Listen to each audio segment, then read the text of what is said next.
Hey guys, I just wanted to do a little bit of an intro for this one because the last video got 1,000 views. Like, that shit is insane to me.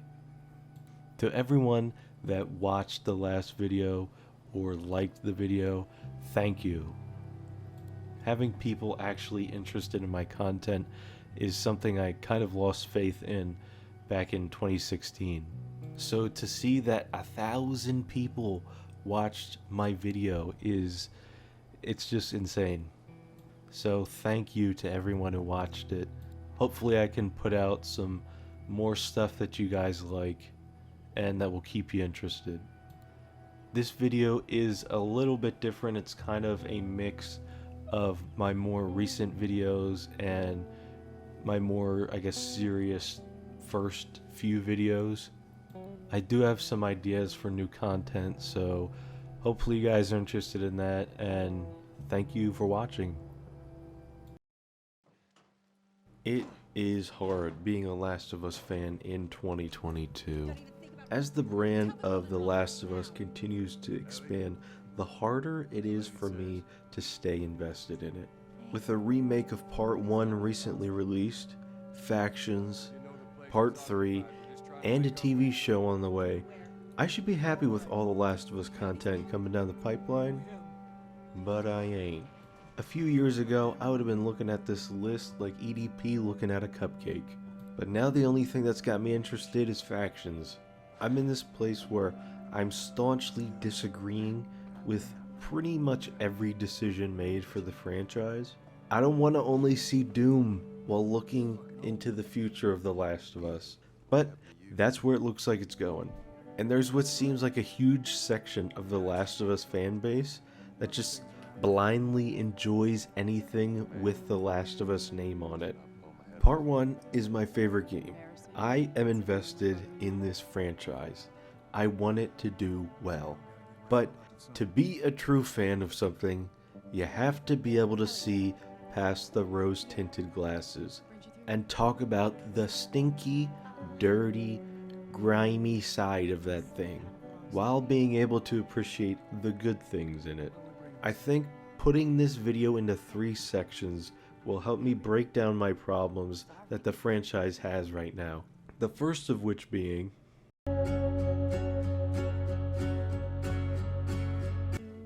when I heard about this so-called remake, I was pretty hesitant because when I hear remake, it means change. They didn't seem to change anything in this remake, which is a good thing and a bad thing. The problem is, it's all about the Skrilla. This remake exploits the love that fans like myself have for the first game. This shit costs 70 doubloons. 70 frickin' dollops. It costs more than the game when it originally came out. If this game cost $40, I'd be all over it. I'd be slobbing on it. But not only does it cost $10 more than the original game, they also took out multiplayer. You now are paying more for less. I could stop right there and there'd be no excusing this hoopla.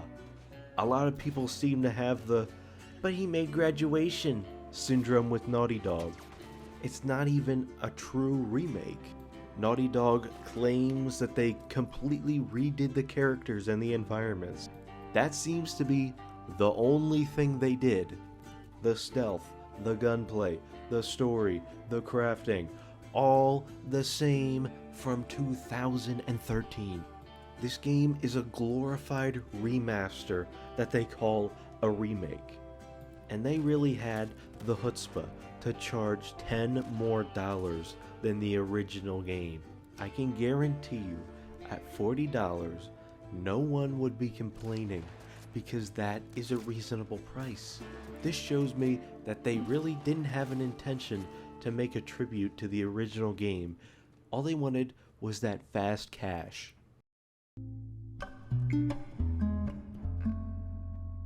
If you watched my video on The Last of Us, which you should, you may know I don't like Part 2. In fact, I find it insulting.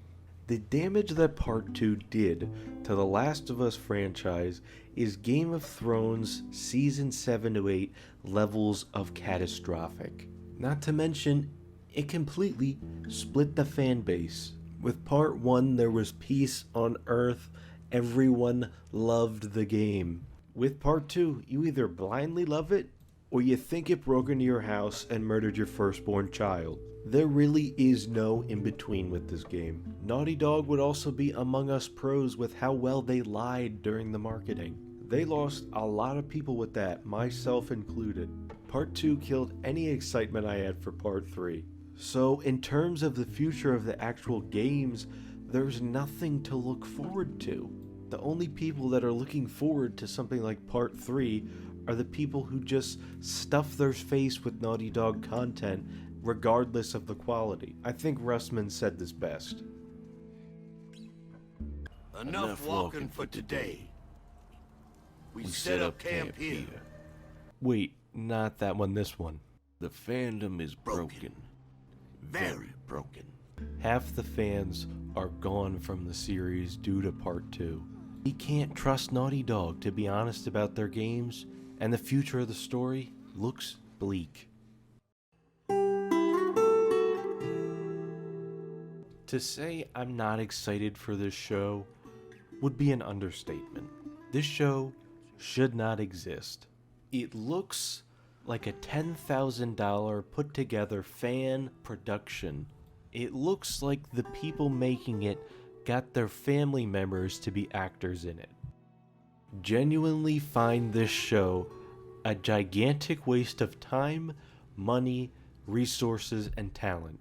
I've had a bone to pick with this show ever since it was announced. I don't get it. This show has everything going for it. Craig Mazin, who made Chernobyl, and a talented cast are all behind this. Yet somehow, they didn't even try.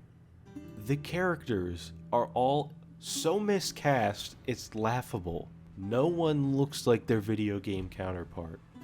Which is a shame because the actors that they have are actually talented. The problem is, they're not accurate to how the characters look in the game. But despite that, the bigger problem is, this show just has absolutely no justification for its existence. If you want to experience Part 1, you can. Play the game or watch a playthrough of it. Getting to experience a video game story is so accessible now, you shouldn't have to make an entire TV show just to get people to watch it. The idea of telling the same story in a medium that will make the story less impactful is stupid and pointless. Just for 1 second, think about it. What do we get from retelling the original game? Literally nothing. Not to mention, they're making changes to what I view as a perfect story. My view on adaptations is this. It depends on what you're adapting. If you're adapting something like a book to a show or movie, it usually works because the medium is so different and because when reading a book, it's fairly subjective on the environment and character details. You also get something different out of it when you change it to a more visual experience.